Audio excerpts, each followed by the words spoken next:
Sesampainya di rumah sehabis dari Gunung Arjuna, Wali Paidi menjalankan aktivitas sebagaimana biasanya.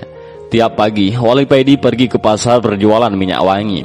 Orang-orang di pasar dan di rumahnya biasa memanggilnya Kang Paidi, tukang minyak. Sekitar jam 1 siang, Wali Paidi ini menutup tokonya dan pulang. Setelah sholat asar, sehabis istirahat siang, Wali Paidi mengajari anak-anak kecil di langgarnya belajar membaca Al-Quran sampai waktu maghrib. Dulu di langgar Wali Paidi yang sederhana ini ramai sekali dipenuhi anak-anak kecil yang belajar mengaji. Tapi setelah ada sistem Iqra dan Qiraati, langgar Wali Paidi ini sepi. Anak-anak pada pindah ke TPQ yang memang banyak tersebar di kampungnya Wali Paidi ini. Wali Paidi sebenarnya juga ikut pelatihan metode Iqra maupun Qiraati yang diwajibkan kepada seluruh guru TPQ guna mendapatkan syahadah ataupun semacam ijazah. Tapi Wali Paidi tidak lulus dalam pelatihan ini karena seringnya Wali Paidi merokok dan bawa kopi di dalam kelas. Jadinya di langgar Wali Paidi ini metode yang digunakan tetap memakai metode lama, yaitu metode Baghdadi. Karena bagi guru TPQ yang tidak punya syahadah tidak boleh mengajar dengan memakai metode Iqra maupun Qiraati. Dan lama-kelamaan murid-murid Wali Paidi habis. Tinggal 5 anak saja yang tetap mengaji di langgarnya Wali Paidi. Orang tua dari kelima murid Wali Paidi ini tetap mempercayakan anaknya ke Wali Paidi ini disebabkan masalah ekonomi. Mereka adalah orang-orang miskin yang tidak mampu membelikan seragam TPQ dan buku terhadap anak mereka. Daripada tidak mengaji, mereka tetap menitipkan anak-anaknya kepada Wali Paidi. Karena di langgar Wali Paidi ini tidak ada tarikan uang, mereka bebas dari biaya apapun. Malah mereka sering dikasih uang jajan oleh Wali Paidi ini. Menjelang maghrib, datanglah seorang pemuda yang kira-kira berumur 35 tahun mencari Wali Paidi. Pemuda ini adalah seorang murid Thariqah yang disuruh gurunya mencari Wali Paidi. Nak, carilah kiai di daerah ini, namanya Ali Firdaus, tetapi orang-orang di kampungnya biasa memanggil dengan sebutan Paidi. Umurnya seumuran denganmu, dan hanya beliau satu-satunya yang bernama Paidi di kampung itu. Kalau kamu ketemu dengannya, sampaikan salamku dan mintalah nasihat padanya. Begitulah yang dikatakan guru pemuda ini kepadanya. Waktu itu pemuda ini disuruh mencari Wali Paidi karena seringnya pemuda ini mengalami hal-hal aneh.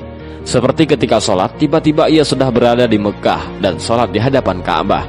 Dan banyak orang yang melihatnya sholat di atas daun, padahal dia di rumah.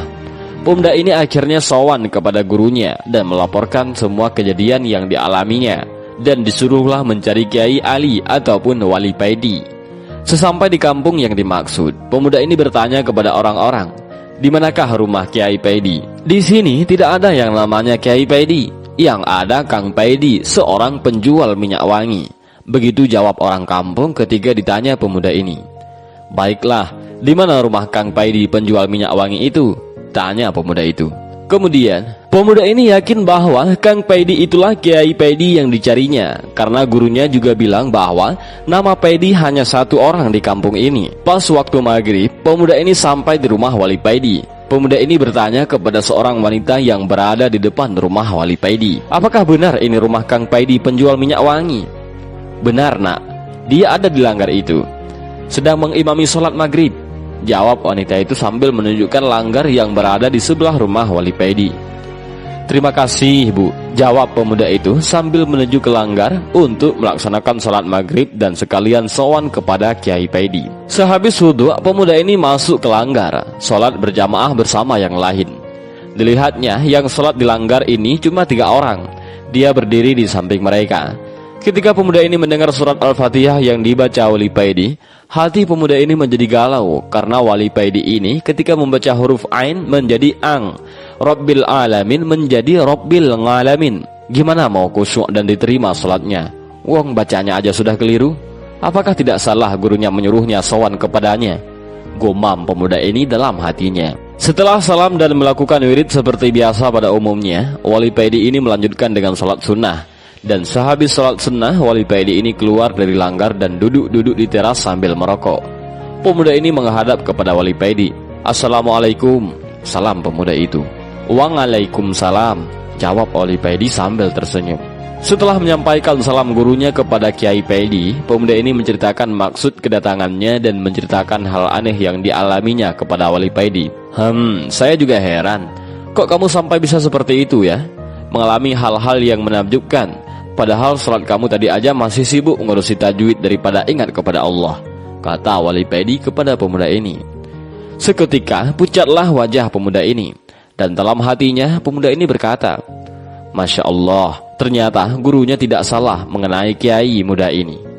Pemuda ini semakin menundukkan kepalanya di hadapan Wali Paidi ini.